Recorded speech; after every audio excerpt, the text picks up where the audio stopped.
last vestige of authority, which lay in the person of the Maharaja, suddenly disappeared from the capital. This created a strange vacuum and would have certainly led the occupation of the whole state by Pakistan troops and tribesmen if at this supreme hour of crisis, the entire people of Kashmir had not risen like the solid barrier against the aggressor.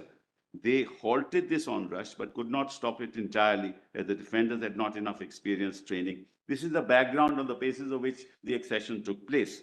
Then let us kindly come to this paragraph. When the raiders 1463 were last approaching Srinagar, we could think of only one way to save the state from total annihilation, by asking for help from a friendly neighbor. The representative of the National Conference therefore flew to Delhi to seek help from the government of India, but the absence of any constitutionalities between our state of India made it impossible for her to render us any effective assistance in meeting the aggressor. As I said earlier, India had refused to sign a standstill agreement with the state from the ground that he could not accept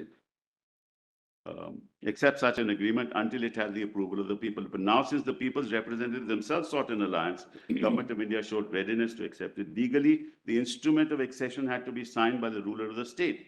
This the Maharaja did. While accepting that accession, the government of India said that she wished that as soon as law and order has been restored in Kashmir and our soil cleared of invader, the question of the state's succession should be settled by reference of the people. Actuated by sincere desire to avoid bloodshed and further conflict, the government of India approached the Security Council in 1948 with a plan against Pakistan. The request was simple. The contention of India was that Pakistan was responsible for the invasion of Kashmir and was continuing to help the raiders who had been employed as mercenaries. And it was further said that legally bound, as India was to clear the Jammu and Kashmir state of raiders, might be constrained to pursue the invaders to their bases in Pakistan, which might lead to still bigger conflagration. India therefore wanted the Security Council to dispose of the case as quickly as possible in the interest of justice. That's how the question of plebiscite Muller's came before the Security Council. Then Muller's paragraph, this is the essential background which we must fully take into account. Now I shall indicate some of the considerations which should be kept in view when you, the honorable members of the August Assembly, shoulder the grave responsibility of giving our considered opinion on this issue of accession, which affects not only the present generation of our people, but generations yet to come. Let us now skip the following paragraphs and then come to Muller's the real character. Let us kindly come to paragraph. As a realist, that paragraph. As a realist, I'm conscious that nothing is all black and is all black or all white, that there are many facts to each of the propositions before us. I shall first speak on the merits and demerits of the state's succession to India. In the final analysis, as I understand it, it is the kinship of ideals which determines the strength of ties between two states. The National Congress has consistently supported the cause of the state's people's freedom. The autocratic rule of princes has been a way and representative government have been entrusted with the administration. Steps towards democratization have been taken, and these have raised the people's standard of living, brought about much needed social reconstruction, and above all, built up their very independence of spirit. Naturally, if we accede to India, there is no danger of a revival of feudalism and autocracy. Moreover, during the last 4 years, the government of India has never tried to interfere in our internal economy. The experience has strengthened our confidence in them as a democratic state. The real character of a state is revealed in its constitution. The Indian constitution has set before us the country, the goal of secular democracy. Well, as we may leave that out, then leave the other things out. Then PDF 562.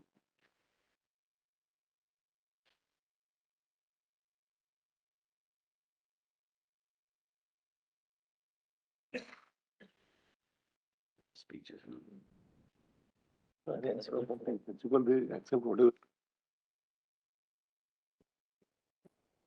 No.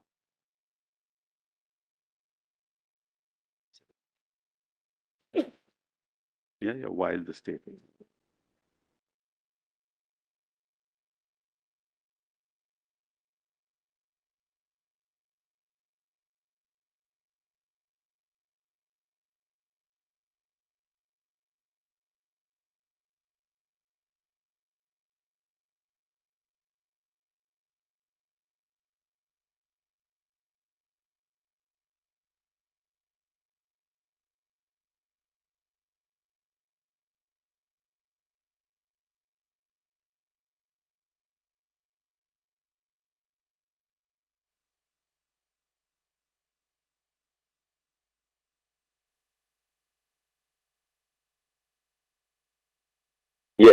is on 11th August 1952, soon after the Delhi Agreement in July 1952. And whereas in PDF 562 at 1921, he then explains why the provision is temporal. Here I would like to point out, my lords have that paragraph. Page? Page 1921, PDF 562. But after that, actually, we were reading at it goes on to about 1466, where he specifically speaks about the importance of the affiliation with India and accession to India. Because he speaks in terms of, first he speaks about the Indian Constitution. That's correct. Second, it's very important from a historical perspective. Sheikh Abdullah refers to the land reforms which were taking place post the First Amendment and the other amendments which took place to the Constitution. He says Pakistan, on the other hand, is a feudal state. That's correct. And therefore, our interests would not be protected in a feudal Pakistan as compared to an India where land reforms were taking place. Then he refers to the fact that, India has, of course, the access to the seas and therefore a better, as an economic powerhouse for us to carry on trade through the auspices of India. And this really continues until PDF page 107. I didn't want to refer to it because it would take too long. Two, it's the background, but we are dealing with a temporary provision. That's why I didn't refer to it. But all that is very important. The reason is simple. Ultimately, what did J&K do? The people of J&K gave to themselves the constitution just as the people of India gave to ourselves this constitution. So central to all this is the will of the people. And therefore, you'll have to compare it to the... Very interestingly, see how Sheikh Abdullah puts it. He says the most powerful argument which can be advanced in her favor is that Pakistan is a Muslim state. Yes. And a big majority of our people being Muslim, the state must succeed to Pakistan. But then he says, this claim of being a Muslim state is of course only a camouflage. It is a screen to dupe the common man so that he may not see clearly that Pakistan is a feudal state in which a clique is trying by these methods to maintain itself in power. Absolutely. She is right. The point I'm making, Mullahs, ultimately, what's the essence in this matter that your lordships are hearing? The will of the people of a state where the executive act of the Union of India, which decimates the will of the people. That's the issue before you. That's what your lordship, because all the three acts of the Union of India are executive acts. 356 deletes the proviso of Article 3. That's an executive act. Mr. Sibal, look at the foresight of the speaker. He says, these days, economic interests and a community of political ideals more appropriately influence the policies of state. Absolutely, absolutely. He had this vision in 1951 when he was speaking about the importance of economic interest, which is what the world is talking about today. Absolutely. In a globalized world. And in that situation, the ruler had no choice. Absolutely no choice.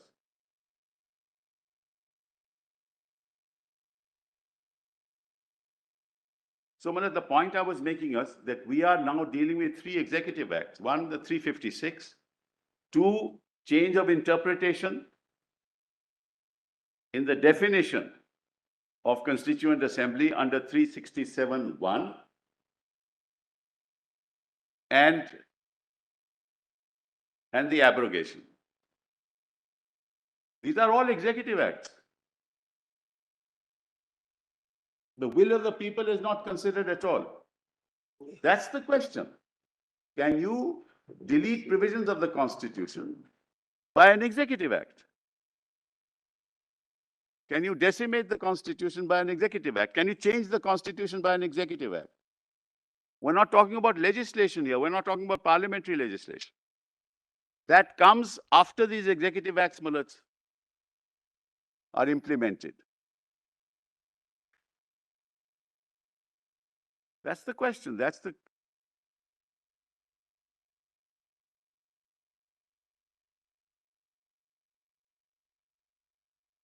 You can't change the Constitution of India as applicable to Jammu and Kashmir by deleting Article 3, the proviso to Article 3. You can't do that through an executive act.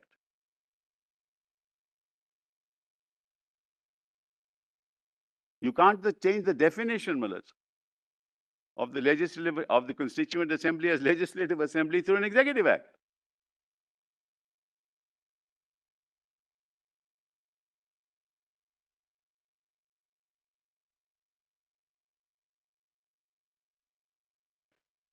So let's just, then I'll come straight away to the issue, Malaj, 1921. 1921. Yes, PDF, Malaj, 562. Yes, volume? Which volume is this, Mr. Sibal? Same volume, Malaj, same volume. Volume 7. Yes, same, Malaj, the same speech, Malaj, comes a little later. 19.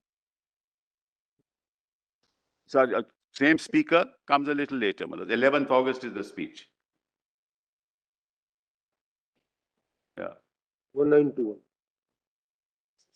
So PDF page 562. 562, PDF 562.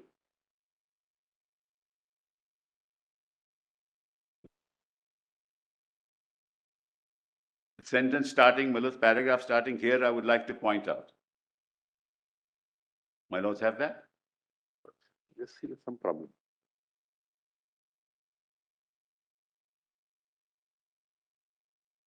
That's correct. That's correct. That's correct.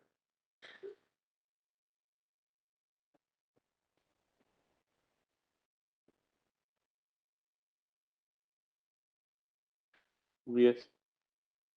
All my lords have it. I'll read it.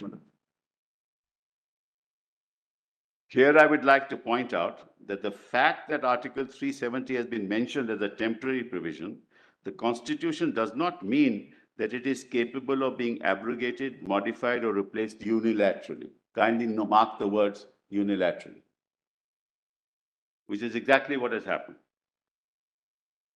In actual effect, the temporary nature of this article arises merely from the fact that the power to finalize the constitutional relationship between the state and the Union of India has been specifically vested in the Jammu and Kashmir Constituent Assembly.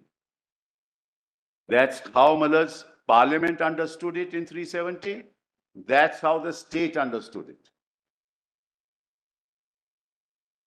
It follows that whatever modifications, amendments, or exceptions that may become necessary, either to Article 370 or any other article in the Constitution of India in their application to Jammu and Kashmir, are subject to decisions of this sovereign body. Since a good deal of confused thinking and uninformed criticism is indulging us in the interest of, I would like to point out here that the Constitution has confined the scope and jurisdiction of the Union powers to the terms of the instrument of accession, with the proviso that they may be extended to such other matters also as the President may by order specify with the concurrence of the Jammu and Kashmir Constituent Assembly. The special problems facing the state were thus taken into account, and under the Constitution, the relationship approximated to that subsisting under the instrument of accession.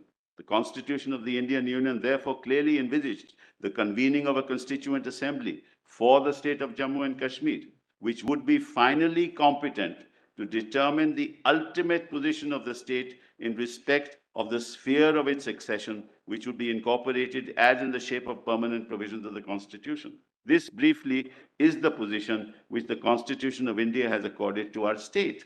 I would like to make it clear that any suggestions of altering arbitrarily the basis of our relationship with India would not only constitute a breach of the spirit and letter of the Constitution, but it may invite serious consequences for a harmonious association of our state with India. The formula evolved with the agreement of the two governments remains as valid today as it was when the Constitution was framed, and reasons advanced to have this basis changed seem completely devoid of substance.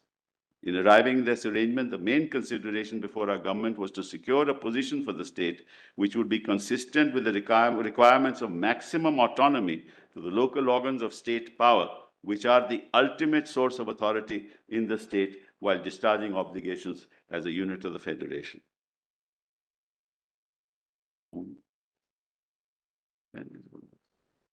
Then Miller's kindly come, PDF 648.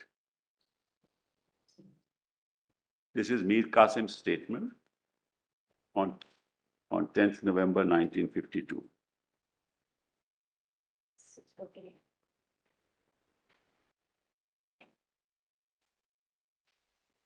And this is exactly what I've been submitting before your lordships from day one. A unilateral executive decision cannot change the terms of a relationship which are constitutionally embedded in Article 370.